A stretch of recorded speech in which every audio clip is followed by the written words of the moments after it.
Voilà, donc on va voir comment donc créer des QCM sur École Directe, déjà pour le suivi des élèves et après pour les évaluer. Donc alors du coup, pour créer des QCM, donc on clique, donc déjà il faut se connecter à École Directe, après donc il faut cliquer sur QCM. Voilà, on va euh, donc alors si vous voulez rajouter un QCM, donc il faudra cliquer sur nouveau QCM. Clique sur nouveau QCM. Voilà, donc par exemple, donc sur les donc moi je voudrais créer un donc un QCM sur les signaux lumineux.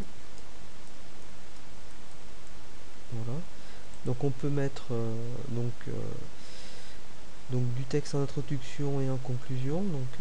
En introduction, on peut mettre par exemple un test, enfin QCM, voilà, test sur les signaux, par exemple. Voilà, du coup, allez, fin du test.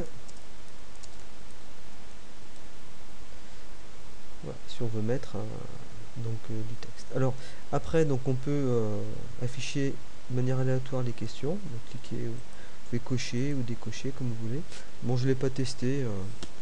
Ouais, je sais pas trop à quoi ça correspond, mais bon, les questions vont s'afficher aléatoirement, mais c'est pas forcément le mieux, hein. Voilà. Donc alors, du coup, alors donc là ce sont les paramètres du QCM. Pour une bonne réponse, plus 1 point. Aucune réponse 0, mauvaise réponse moins 1.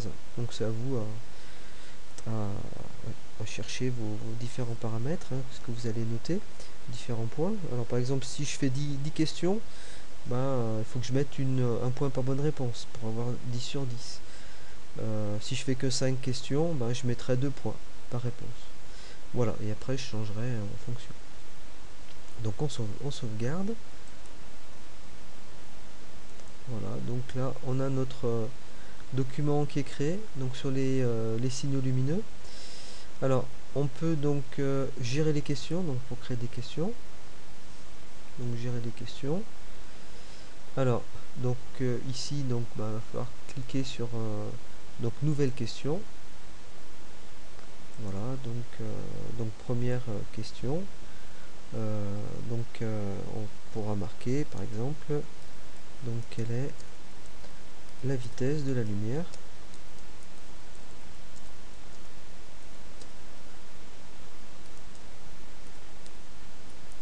Donc dans le vide, donc en mètres, on va mettre en kilomètres par seconde. Voilà.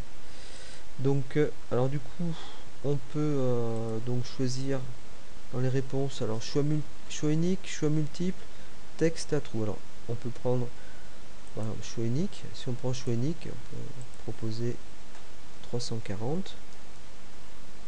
Voilà. 30. Voilà, et la bonne réponse, 300 000. 300 000. Donc 300 000. Donc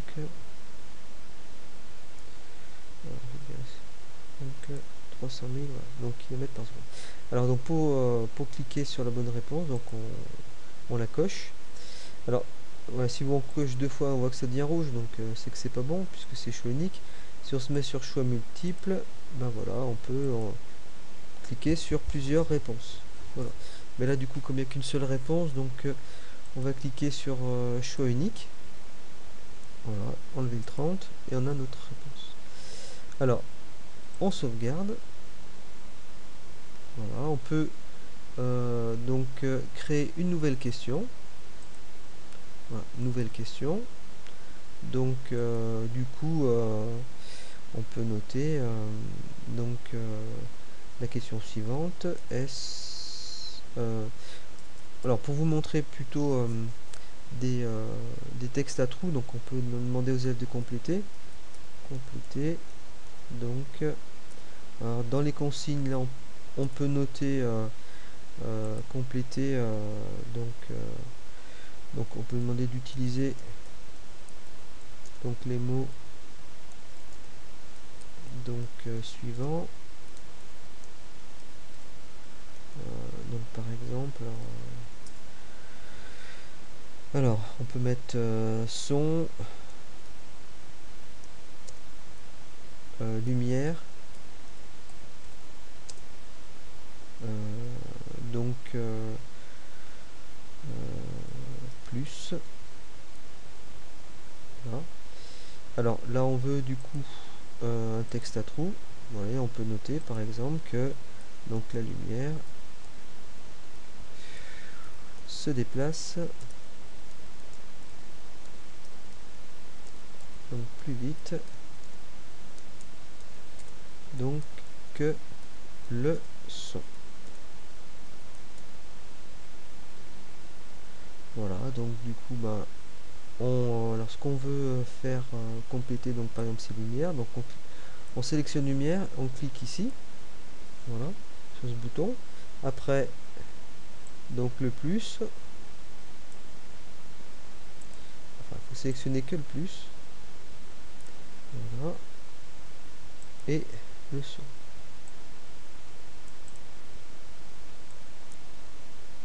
Voilà, et voilà. Alors peut-être que ce serait mieux présenté de faire comme ça. Bah tiens, elle a disparu, donc lumière, voilà. Ok, donc là ça me semble pas mal. Donc et son.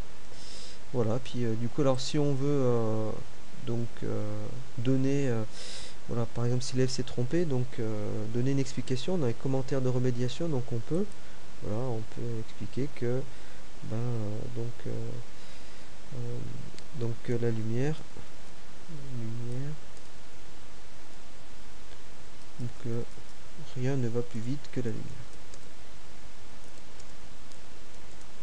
donc plus vite que la lumière dans le vide. Et en plus on va rajouter dans le vide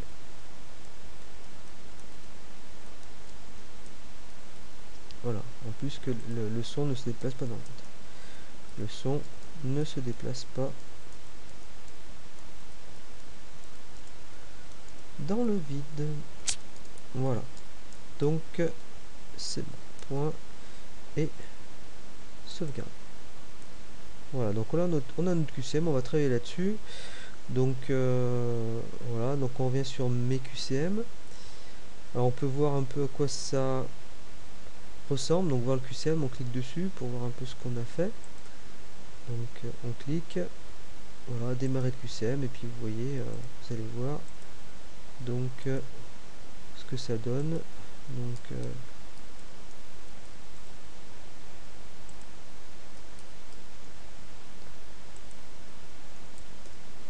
voilà, afficher les résultats, on voit que c'est tout juste terminé, fermé. Alors donc si on veut associer donc ce QCM pour le suivi des élèves, pour voilà, donc sans forcément les évaluer, donc on va cliquer sur associer le questionnaire, donc une évaluation, un travail à faire, donc on clique ici.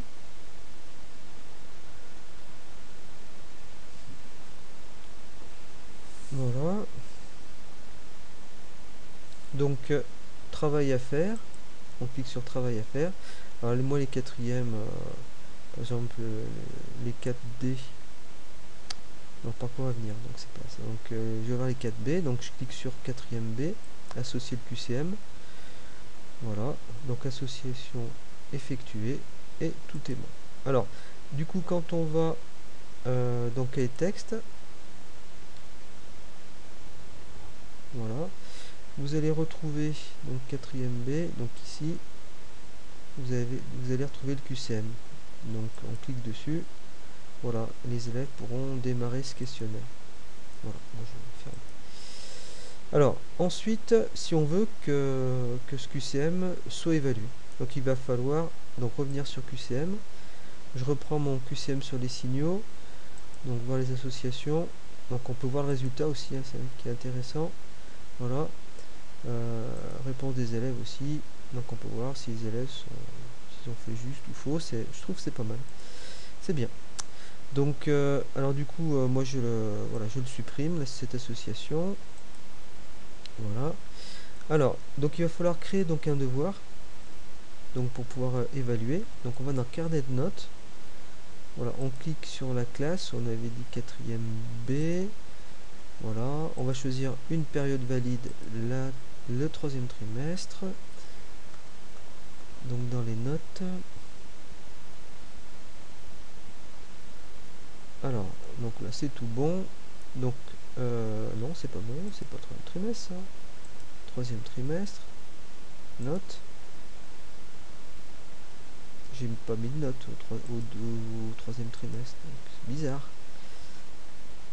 Donc 2e trimestre.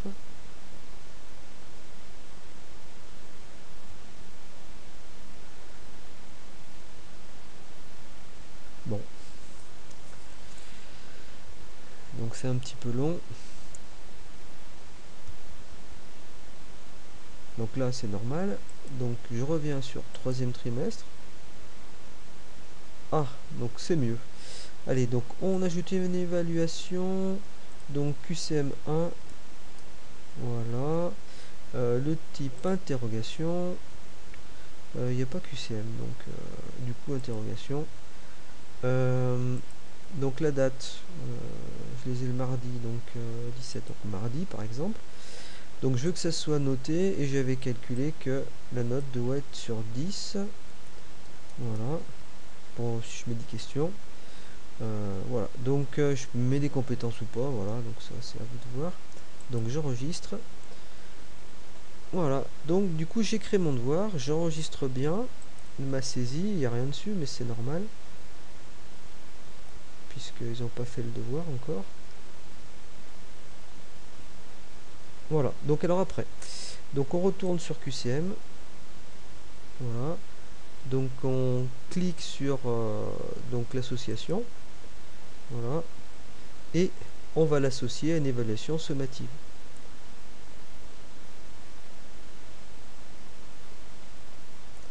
Voilà, le temps que ça charge, j'ai un débit impressionnant, hein. Donc ça va charger. Voilà. Donc par contre ce qui est un peu pénible c'est que les premières évaluations apparaissent avant donc les dernières. Alors du coup il faut aller tout en bas hein, pour retrouver la fin de l'historique. Donc on va tout en bas et on choisit. Je vais y arriver. Donc on avait dit 4e B, 17, c'est celle-ci. Donc on clique, on associe. Voilà, c'est associé. Donc il nous restera une dernière manip à faire. Donc voir les associations, activer l'accès pour les élèves. On clique dessus et tout est bon. Donc là les élèves auront accès à leur QCM. Alors par contre on n'a pas d'interface élève, donc je sais pas comment ils vont recevoir le QCM, mais je pense que ce sera dans le travail à faire. Donc du coup voilà, ils pourront le faire. Donc il faudra qu'on teste si tout fonctionne bien. Voilà, je vous remercie.